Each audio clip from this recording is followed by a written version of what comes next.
ஸ்டாலின் பல கூட்டத்தில் பேசிட்டு இருக்காரு. நேற்றைக்கு முன்தினம்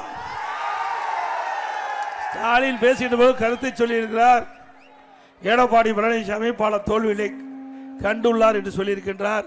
திரு ஸ்டாலின் அவர்களே, நீங்க மறந்துருப்பீங்க, மமதையில் இருக்கிறீங்க, அதனால இப்படிப்பட்ட திமுறான பேச்சை பேசிட்டு இருக்கிறீங்க. கொஞ்சம் பிற்காலத்தை நினைச்சு பாருங்க.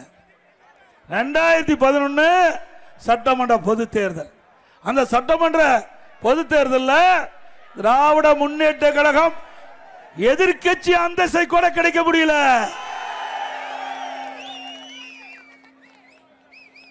இன்றைய தினம் 2011 2021 வரை பல தேர்தல்கள் களம் கண்ட கட்சி அதிமுக கட்சி.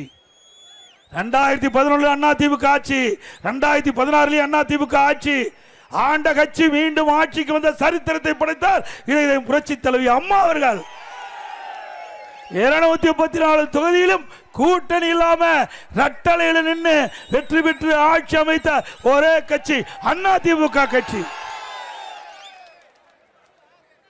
இன்றைக்கு சட்டமன்ற பொது தேர்தல் மட்டுமல்ல, நாடாளுமன்ற தேர்தலிலும் 37 இடங்களிலே வென்றோம்.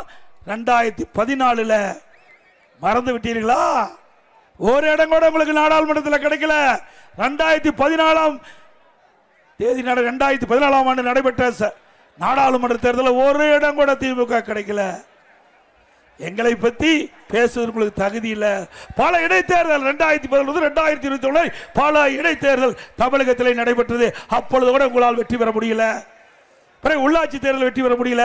கூட்டுறவு சங்க தேர்தல் 98% தமிழகத்தில் வெற்றி பெற்று நாங்கள் கூட்டுறவு வலிமையாக அமைத்தோம். 10 ஆண்டு காலம் வனவாசம் போன கட்சி எங்களை பற்றி விமர்சனம் செய்வதற்கு அருகதை இருக்குதா?